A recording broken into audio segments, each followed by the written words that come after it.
ಇತ್ತೀಚೆಗೆ ಚಿಕ್ಕ ವಯಸ್ಸಿನಲ್ಲೇ ಕ್ಯಾನ್ಸರ್ ಪ್ರಕರಣಗಳು ಜಾಸ್ತಿ ಆಗ್ತಾ ಹೋಗ್ತಾ ಇದೆ. ಈಗ ಹೇಳೋ ವಿಚಾರಗಳನ್ನ ನೀವು ಅವಾಯ್ಡ್ ಮಾಡ್ಕೊಂಡ್ರೆ ಅರ್ಧ ಕ್ಯಾನ್ಸರ್ ರಿಸ್ಕ್ ನ ನಾವು ತಡೆಗಟ್ಟಬಹುದು.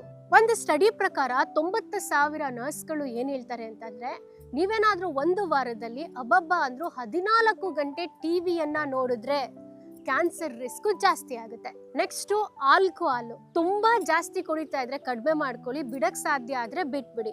ಈವನ್ ರೆಡ್ ವೈನು ಕೂಡ, ಈಗ ಹೇಳಿದ್ ಯಾವುದೇ ಆಗಿದ್ರು ಇಷ್ಟು ಕುಡಿದ್ರು ಕೂಡ ನಿಮ್ಮ ಆರೋಗ್ಯಕ್ಕೆ ಒಳ್ಳೇದಲ್ಲ ಅಂತ ಸ್ಟಡೀಸ್ ಹೇಳುತ್ತೆ. ರೆಡ್ ಮತ್ತೆ ಪ್ರಾಸೆಸ್ ಮೀಟ್, ಹಾಗಂದ್ರೆ ನಿಮ್ಗೆ ಸೂಪರ್ ಮಾರ್ಕೆಟ್ ಅಲ್ಲಿ ಹಾಟ್ ಡಾಗು, ಸಾಸೇಜ್, ಬೇಕನ್ನು, ಬರ್ಗರು ಇದೆಲ್ಲ ಸಿಗ್ತಾ ಇರುತ್ತೆ. ಇದರಲ್ಲಿ ನೈಟ್ರೇಟು ಮತ್ತೆ ಪ್ರಿಸರ್ವೇಟಿವ್ ಜಾಸ್ತಿ ಇರುತ್ತೆ. ಮಲ್ಟಿಪಲ್ ಸ್ಟಡೀಸ್ ಹೇಳುತ್ತೆ ಇದು ನಿಮ್ಮ ಆರೋಗ್ಯಕ್ಕೆ ಒಳ್ಳೇದಲ್ಲ ಅಂತ. ಅದ್ರ ಜೊತೆಗೆ ಡೀಪ್ ಆಗಿ ಫ್ರೈ ಮಾಡಿರುವಂತಹ ಫುಡ್ಗಳು, ಶುಗರಿ ಫುಡ್ಗಳು ಮತ್ತೆ ಶುಗರಿ ಡ್ರಿಂಕ್ಸ್ ಗಳು. ಹಾಗಾಗಿ ನಿಮ್ಮ ಆರೋಗ್ಯ ಚೆನ್ನಾಗಿರ್ಬೇಕು ಅಂದ್ರೆ ಈಗ ಹೇಳಿದಂತ ಆಹಾರ ಮತ್ತು ಡ್ರಿಂಕ್ಸ್ ಗಳಿಂದ ದೂರ ಇರಿ. ವಿಷಯ ಚಿಕ್ಕದಿರ್ಬೋದು, ಆದ್ರೆ ನಿಮ್ಮ ಆರೋಗ್ಯದ ಮೇಲೆ ದೊಡ್ಡ ಪ್ರಭಾವ ಬೀರುತ್ತೆ.